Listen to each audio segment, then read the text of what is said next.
अफगानिस्तान से फितना अल खारिज की मौजूदगी पर इख्तिलाफ है। सरहद पार से पाकिस्तान में दहशतगर्दी फैलाने का भी मसला है। क्या फसाद फिलर्स अल्लाह के नजदीक बहुत बड़ा गुनाह नहीं? जब तक अफगानिस्तान इस मसले को दूर नहीं करता, इख्तिलाफ रहेगा। अफगानिस्तान हमारा बिरादर पड़ोसी मुल्क है। पाकिस्तान उनसे हमेशा बेहतर ताल्लुकात का ख्वाहां रहा है। हमारी पॉलिसी सिर्फ और सिर्फ पाकिस्तान है। Army chief general Asim Munir का दो टोक पैगाम। पेशावर में सियासी कायदीन से बातचीत करते हुए कहा कि रियासत है तो सियासत है, खुदा न खास्ता रियासत नहीं तो कुछ भी नहीं। हम सबको बिला तफरीक, तासुब और दहशत गर्दी के खिलाफ यकजा होना पड़ेगा। गलतियां सब करते हैं, लेकिन गलतियों का ना मानना और उससे सबक ना सीखना उससे भी बड़ी गलती है।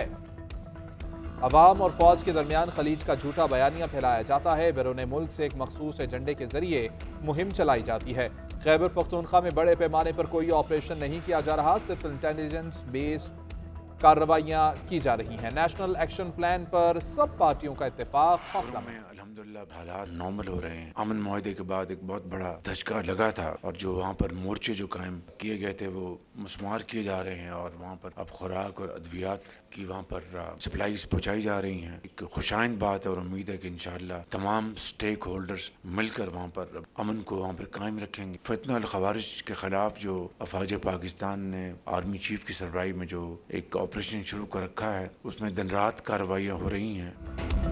आर्मी चीफ की निगरानी में फितना अल खारिज के खिलाफ ऑपरेशन जारी है। अजीम कुर्बानियों से फितना हमेशा के लिए दम तोड़ जाएगा। मुल्क में 2018 जैसे पुरअमन हालात वापस लेकर आएंगे। वज़ीर आज़म शहबाज शरीफ का आज़म काबीना इजलास से खिताब में कहा, कुरम में हालात मामूलात पर आने लगे, मोर्चे मिसमार किए जा रहे हैं। उम्मीद है तमाम स्टेक होल्डर्स मिलकर क़याम अमन को यकीनी बनाएंगे। यूरोप के लिए पीआई की परवाजें बहाल हो गई। जल्द ही बरतानिया के लिए भी ऑपरेशन शुरू होगा। पूरी काबीना मुबारकबाद की मुस्तहिक है।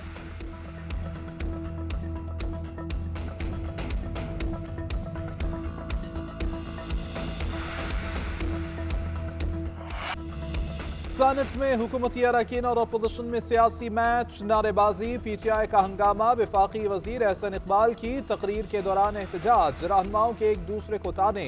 सेनेटर शिबली फराज ने कहा कि तोशाखाना हो या साइफर केस, कुछ साबित नहीं हुआ। बल्ले का निशान छीनने से मुल्क को नुकसान पहुंचा। एक शख्स रोज नया चूरन लेकर आ जाता है, कभी विजन 2025 और कभी उड़ान प्रोग्राम। मुल्क को एशियन टाइगर बनाने वालों ने गीदड़ बना दिया। एक साल में सियासी इस्तेहकाम आया, ना ही मईशत बेहतर हुई। कौमी एयरलाइन की निजकारी की बात हुई तो सिर्फ एक पार्टी आई तासुर दिया जाता है कि बानी पीटीआई ने 190 मिलियन पाउंड खाए। एक पैसा बानी और बुशरा बीबी के अकाउंट में नहीं आया। एनसीए ने मामले को खुफिया रखने का कहा। केस बनता था तो पूरी काबीना पर बनता, बानी को निशाना बनाया गया। पीटीआई का एजाज चौधरी के प्रोडक्शन ऑर्डर जारी न होने पर चेयरमैन डाइस का घेराव करके एहतजाज वॉकआउट कर गए। मसला अल-कादिर ट्रस्ट का नहीं, 190 मिलियन पाउंड का है। रकम हुकूमत के खजाने में नहीं आई, खजाना किसने लूटा? पाकिस्तान के गरीबों का पैसा खाकर अल-कादिर ट्रस्ट के पीछे नहीं छुप सकते। विफाकी वज़ीर एहसन इकबाल का अपोजिशन रहनुमाओं को करारा जवाब। सेनेट इजलास में खिताब के दौरान कहा, इस्लामी टच 190 मिलियन पाउंड की चोरी के केस में नहीं चलेगा। इन्होंने मुल्क को दिवालिया करने में कोई कसर नहीं छोड़ी, सब सिविल इंडस्ट्री को तबाह किया, मुल्क की खुद मुख्तारी दाव पर लगाई। आज ये पाकिस्तान दुश्मनों के एजेंट बन चुके हैं। कौन कहता है पाकिस्तान में सरमायाकारी नहीं आ रही? सुन लें, चीन से $3 अरब की सरमायाकारी आ चुकी है। वज़ीर कानून आज़म नज़ीर तारड़ ने कहा, ये अपनी चोरियां छुपाने के लिए शोर शराबा करते हैं।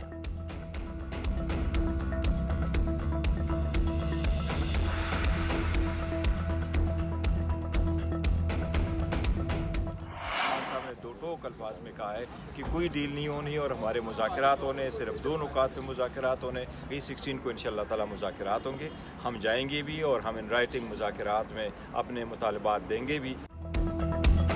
हुकूमत और अपोजिशन के दरमियान मुज़ाकरात की तीसरी बैठक बुध को। पीटीआई को जुडिशल कमीशन पर पेशरफ्त की उम्मीद। हुकूमत से डील नहीं, डायलॉग हो रहे हैं। 190 मिलियन पाउंड केस का फैसला मौखर होने का मुज़ाकरात से कोई ताल्लुक नहीं। सियासी इस्तेहकाम के लिए बातचीत जरूरी है। मुतालबात तहरीरी तौर पर हुकूमत को देंगे। मेज पर जो भी बैठेगा उससे बात करेंगे। बानी की रिहाई के मुतालबे से पीछे नहीं हटेंगे। चेयरमैन पीटीआई बैरिस्टर गौहर ने वाज़ेह कर दिया। साहबजादा हामिद रजा ने कहा कि बानी तहरीक इंसाफ अदालतों से सुरखरू होकर बाहर आएंगे, कोई डील नहीं कर रहे।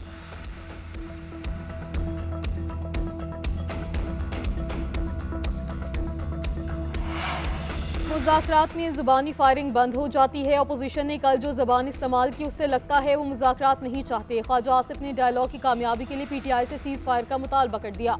वज़ीर दिफा कहते हैं बानी PTI को किसी भी वक्त किसी ने डील ऑफर नहीं की, इनके केसेस अदालतों में हैं।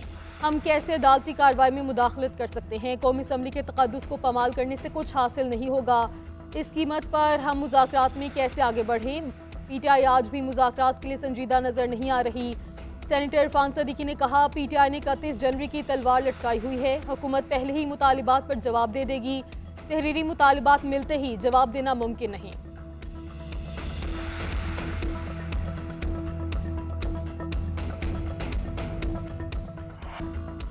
9 मई को जब मिलिट्री तनसीबात को नुकसान पहुंचाया गया तो क्या कोई मुज़ाहमत हुई? लोग कैसे बगैर हथियार कोर कमांडर हाउस पहुंच गए? ये तो सिक्योरिटी की नाकामी है। जस्टिस हसन अजहर रिजवी के सिविलियन के मिलिट्री ट्रायल से मुताल्लिक केस में रिमार्क्स। सवाल किया, क्या 9 मई के वाक़यात में किसी फौजी अफसर के मुलव्वस होने पर ट्रायल हुआ? मुज़ाहमत करना फायरिंग करना ही नहीं होता, मुज़ाकरात करना भी होता है। जस्टिस जमाल बंदोखेल ने रिमार्क्स दिए कि आर्मी एक्ट का दायरा जितना आप वसी कर रहे हैं इसमें तो कोई भी आ सकता है। ऑर्डिनेंस लिखा हुआ हमें भी नजर आ रहा है, देखना यह है जो लिखा है वो ठीक लिखा है या नहीं। आज तक किसी ने इस पर बहस नहीं की कि उठाकर आर्मी एक्ट में डाल दिया। आपका सारा इन्हिसार FB अली केस पर है। इस केस में रिटायर्ड और हाजिर सर्विस अफसर दोनों मुलव्विस थे। मौजूदा केस में किसी पर फौज को काम से रोकने पर उकसाने का इल्जाम है। आर्मी एक्ट के तहत तो जुर्म तब बनेगा जब कोई एहलकार शिकायत करे या मुलव्विस हो। आर्मी ऑफिसर के साथ ताल्लुक और आर्मी के खिलाफ जुर्म करना। बुशरा बीबी की 14 मुकदमात में 7 फरवरी तक अबूरी जमानत मंजूर। रेंजर्स एहलकारों को टक्कर मारने के केस की समाअत के दौरान बानी PTI के अहलिया और इंसदाद दहशतगर्दी अदालत के जज के दरमियान मुकालमा। बुशरा बीबी ने कहा हमारे साथ जो हुआ उसके बाद अदालतों से एतमाद उठ चुका है, कानून से यकीन खत्म हो गया है। जज ताहिर अब्बास सिप्रा ने जवाब दिया हर जगह से ट्रस्ट नहीं उठा, जस्टिस सिस्टम जैसा भी है अगर खत्म हो गया तो सोसाइटी खत्म हो जाएगी। बुशरा बीबी बोली ट्रायल के दौरान मैंने जजेस को बीमार और कामते देखा। एक जज साहब का ब्लड प्रेशर 200 पर चला गया लेकिन उन्होंने हमें सजा सुनानी थी और सुनाई भी।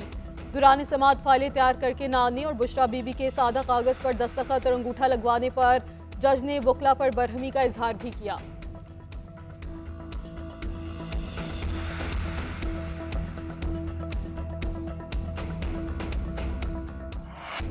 खैबर पख्तूनख्वा के जिला कुर्रम में हालात मामूल पर आने लगे। इमदाद का सामान दूसरा काफिला पाराचनार पहुंच गया। 160 में से सिर्फ 25 गाड़ियां ही पहुंच सकी। चीनी, आटा और घी समेत ताजरों का सामान शामिल। बंकर्स गिराने का अमल भी जारी। खारकली और बालशखेल में कबाइल के 4 मोर्चे मिसमार कर दिए गए। इंतजामिया ने सिक्योरिटी एहलकारों की मदद से मोर्चों को बारूदी मवाद से उड़ाया। शाम तक 1 दर्जन बंकर्स गिराने का हदफ मुकर्रर है। मुशर इत्तलात बैरिस्टर सैफ कहते हैं कि वज़ीर आला की ज़ाती दिलचस्पी से कुर्रम में कारोबारी सरगर्मियां लौट रही हैं।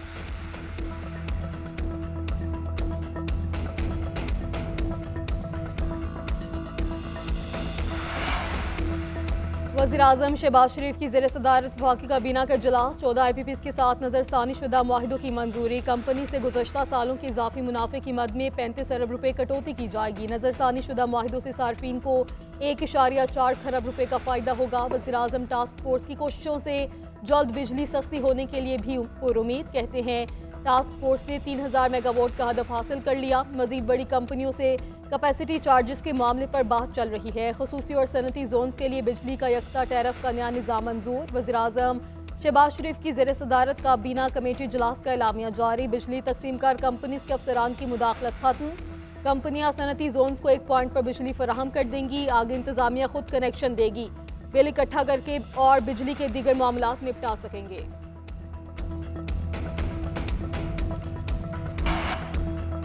पाकिस्तान के मुआशी इस्तेहकाम के लिए चीनी सरमायाकारी बहुत अहम है। पाकिस्तान सिपेक के अगले फेज में चाइना से मजीद ताउन का ख्वाह है।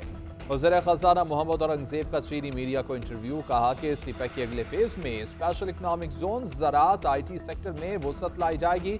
चीन के निजी शोबे और बरामदी सनतों को पाकिस्तान में सरमायाकारी करनी चाहिए।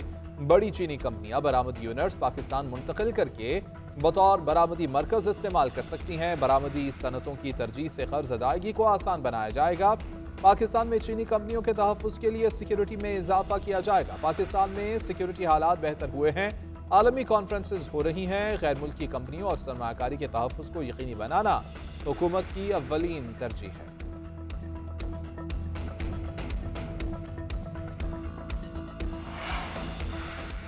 सिंध हुकूमत का विफाक से हैदराबाद सखर मोटरवे बनाने का मुतालबा। वज़ीर आला सिंध ने वज़ीर आज़म को ख़त भेज दिया। लिखा, मोटरवे शुरू करने के लिए नेशनल हाईवेज़ को हिदायत दी जाए। मोटरवेज़ की स्कीमों से M6 लापता है। ये मुल्क को मिलाने वाला अहम मोटरवे है। नेशनल हाईवेज़ ने सिंध के लिए 5% स्कीमें रखी, इनका भी जायज़ा लिया जाए। फंड जारी करने का भी मुतालबा। वज़ीर आला मुराद अली शाह ने ख़त में लिखा कि सिंध के 6 स्कीमों के लिए 78 अरब 43 करोड़ रुपए जारी होना थे, अब तक सिर्फ 7 अरब ही जारी हुए।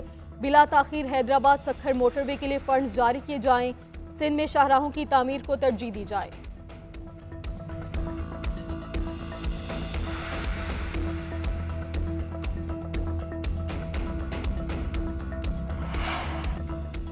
पंजाब में पहली पंजाब आसान कारोबार फाइनेंस स्कीम की मंजूरी। सीएम पंजाब आसान कारोबार कार्ड की भी मंजूरी दी गई। आसान कारोबार स्कीम के लिए मुफ्त अराजी देने का ऐलान। 3 करोड़ रुपए तक बिला सूद कर्जे दिए जाएंगे।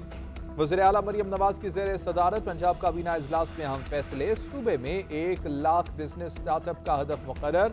ई व्हीकल्स के लिए चार्जिंग स्टेशन कायम करने का भी हुक्म। वज़ीर आला ने जामे इलेक्ट्रिक व्हीकल्स पॉलिसी तलब कर ली। लैपटॉप की तादाद 40,000 से बढ़ाने की हिदायत। उधर वज़ीर आला पंजाब से पाकिस्तान में आज़रबाईजान के सफ़ीर खिसर फरहादोव की मुलाकात। दोनों ममालिक के दरमियान सरमायाकारी के लिए मुश्तरका काविशों पर इत्तेफाक।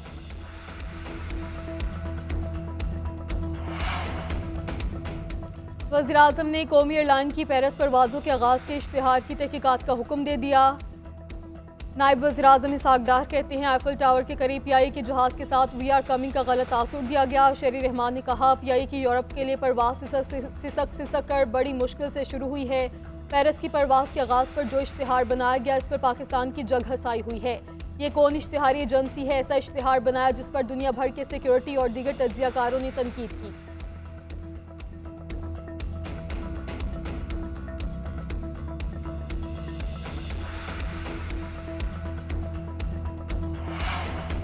पाकिस्तान और बांग्लादेश के दरमियान दिफाई कुर्बतें बढ़ने लगी। Army chief general Asim Munir से बांग्लादेश के principal staff officer lieutenant general Kamrul Hasan की वफ्द के हमराह मुलाकात। ISPR के मुताबिक पाकिस्तान और बांग्लादेश के दरमियान मजबूत दिफाई ताल्लुकात की अहमियत पर इत्तेफाक किया गया। दिफाई ताउन को मजीद बढ़ाने पर भी तबादला ख्याल। Army chief general Asim Munir ने कहा कि दोनों ममालिक की अफवाज खित्ते की सिक्योरिटी यकीनी बनाने के लिए कोशिशें जारी रखेंगी।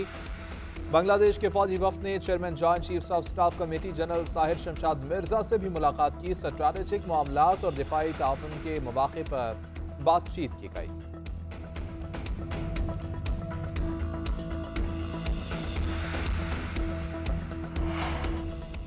पंजाब में सोना निकल आया। अटक में अरबों रुपए के सोने के ज़खायर दरियाफ्त। पंजाब हुकूमत की तस्दीक। महकमा मादनियात ने आला सतही कमेटी भी तश्कील दे दी। कल वज़ीर आला मरियम नवाज को ब्रीफिंग देगी। अक्टूबर 2023 में साबिक़ निगरान सूबाई वज़ीर इब्राहिम हसन मुराद ने अटक में सोने के ज़खायर की मौजूदगी का दावा किया था। इब्राहिम हसन मुराद कहते हैं कि अटक से गाजी तक के इलाके में 28 लाख तोले तक सोने के ज़खायर मौजूद हैं, जिनकी मालियत 800 अरब बनती है।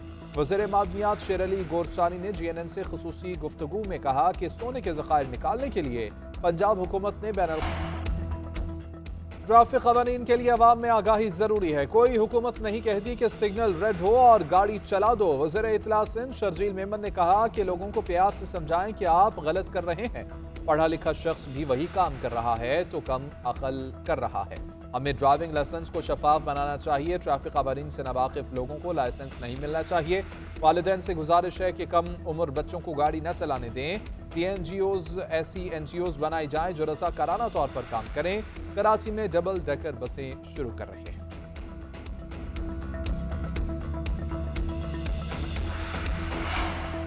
इंटरमीडिएट बोर्ड कराची का स्क्रूटनी फीस खत्म करने का ऐलान। वज़ीर आला सिंध की हिदायत पर चेयरमैन बोर्ड ने बाकायदा अहकाम जारी कर दिए। तलबा के लिए खसूसी काउंटर भी कायम। नाज़िम इम्तिहानात को 30 दिन में स्क्रूटनी मुकम्मल करने की हिदायत। तलबा स्क्रूटनी फॉर्म इंटर बोर्ड की ऑफिशियल वेबसाइट से डाउनलोड कर सकेंगे।